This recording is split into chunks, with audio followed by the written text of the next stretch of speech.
दोस्तों, एक बच्चा जिसे पक्षाघात यानी लकवा लग जाता है, उसका शरीर का बायां हिस्सा, पूरा बायां हिस्सा पक्षाघात से पीड़ित हो जाता है और उसे चलने फिरने में भी समस्या होती है।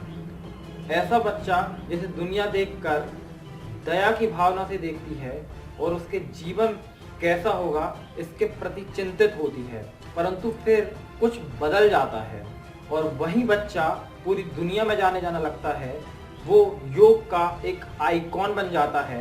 मैं बात कर रहा हूँ बाबा रामदेव के बारे में। नमस्कार दोस्तों, मेरा नाम है प्रभात कुमार और आप देख रहे हैं मेरा YouTube channel desire to no.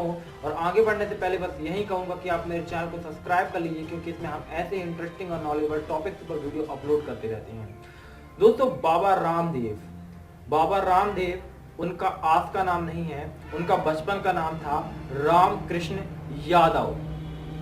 राज्य हरियाणा, जिला महेंद्रगढ़, ग्राम सैयदपुर। बाबा रामदेव की माता का नाम गुलाबो देवी, पिता का नाम रामनिवास यादव और दोनों अनपढ़ थे और आर्थिक स्थिति बहुत कमजोर थी, बहुत निम्न स्तर की थी। उनके घर में बाबा रामदेव यानी रामकृष्ण का जन्म होता है, तब उसका भविष्य क्या होगा इसके बारे में शायद किसी ने ये ना सोचा होगा कि वो एक दिन योग का आइकॉन बन जाएगा। लेकिन जब बाबा रामदेव छोटे थे, उनके शरीर में पक्षाघात हो जाता है, उनका बायां हिस्सा पूरा लकवे का शिकार हो जाता है, तब स्थिति और भी ज्यादा जटिल हो जाती है।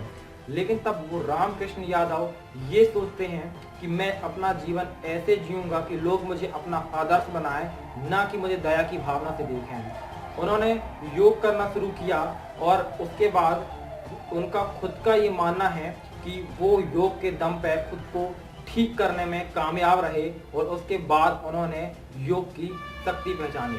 बाबा रामदेव की प्रारंभिक शिक्षा शहजादापुर में 8वीं तक हुई। उसके बाद वो खानपुर चले गए और वहां पे गुरुकुल में शिक्षा लेने लगे। अब बाबा रामदेव की गुरुकुल की शिक्षा पूरी होने वाली थी, अब वो युवा हो गए थे। तब उन्होंने फैसला लिया कि अब वो संन्यास धारण कर लेंगे, क्योंकि उन्हें ये बात कहीं ना कहीं समझ में आ चुकी थी कि यदि दुनिया को बदलना है तो संन्यास लेना अति आवश्यक है, बहुत जरूरी है। तब उन्होंने अपना नाम रामकृष्ण यादव से रामदेव रख लिया। इसके बाद बाबा रामदेव योग को समझने में और योग को सीखने में अपनी पूरी प्राण शक्ति लगा देते हैं।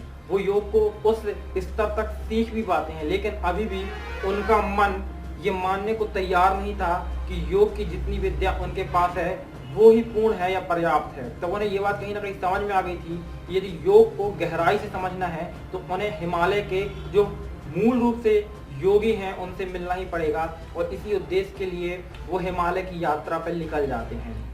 अपना लंबा जीवन का लंबा समय वो हिमालय पे ही बिताते हैं और अनेक योगियों से मिलते हैं और योग की नई नई विधाओं को सीखते हैं। 1993 में हिमालय से वापस जाते हैं और कुछ गुरुकुलों के साथ जुड़कर स्थानीय लोगों को योग की मुफ्त शिक्षा देने लगते हैं।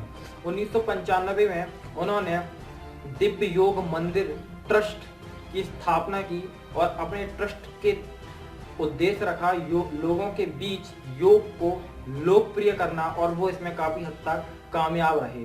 1995, 1996, 97, 98 वक्त गुजरता गया। वक्त आया 2003 में आस्था टेलीविजन चैनल ने बाबा रामदेव के साथ टाइप किया और उनके जो सुबह वो योग सिखाते थे लोगों को, उनके योग शिविरों का सीधा प्रसारण अपने टेलीविजन चैनल पर करने लगा। इसके बाद एक दूसरे को हम पूरक कह सकते हैं आस्था टेलीविजन चैनल को, बाबा रामदेव को, क्योंकि इसके बाद बाबा रामदेव को सारे देश में प्रसिद्धि मिलना शुरू हो गई। और जो टीआरपी के मामले में बहुत पीछे रहा करता था आस्था टेलीविजन चैनल, अब उसकी टीआरपी भी बढ़ने लगी थी। और इसका एक बड़ा कारण था कि सुबह बाबा रामदेव का योग का प्रसारण करना। इसके बाद बाबा रामदेव पूरे देश में जाने लगे, पूरी दुनिया में जाने लगे। उन्होंने पतंजलि योग पीठ की स्थापना भी की, जिसका मुख्य उद्देश्य योग और आयुर्वेद के ऊपर शोध करना है। बाबा रामदेव के सहयोगी आचार्य बालकृष्ण के साथ मिलकर उन्होंने पतंजलि आयुर्वेदा लिमिटेड की स्थापना की, जो मूल रूप से आयुर्वेद और अब किराना और कॉस्मेटिक के सामान भी बनाने लगा है। अब बाबा रामदेव की पतंजलि आयुर्वेदा लिमिटेड कंपनी करीबन 5000 करोड़ का टर्नओवर के साथ व्यापार कर रही है और बाबा रामदेव स्वयं कहते हैं कि उनका उद्देश्य 1 लाख करोड़ का टर्नओवर वाली कंपनी बनाना है। बाबा रामदेव राजनीति में भी काफी आगे हैं। उन्होंने काले धन का मुद्दा उठाया और काले धन के मुद्दे को लेकर बीजेपी सत्ता तक पहुंची, जो सत्ता तक पहुंचना बीजेपी के लिए एक स्वप्न की बात थी। योग गुरु बाबा रामदेव नरेंद्र मोदी के बड़े प्रशंसक हैं, उनकी बड़ी सराहना करते हैं कि ऐसा प्रधानमंत्री दोबारा इतिहास में न कभी आएगा और न कभी हुआ है। बाबा रामदेव हर मुद्दे पर बोलते हैं, अलग अलग राय रखते हैं और अपनी एक अलग पहचान बनाते हैं। बाबा रामदेव की कहानियां यही नहीं थमती हैं, और भी बहुत सारी कहानियां हैं। एक कहानी योगी की, एक कहानी राजनीतिज्ञ की, एक कहानी व्यापारी की, एक कहानी बाबा रामदेव की। फिर आऊंगा और किसी ऐसे ही व्यक्ति की जीवनी लेकर, जीवन गाथा लेकर। तब तक के लिए लेता हूं आपसे विदा।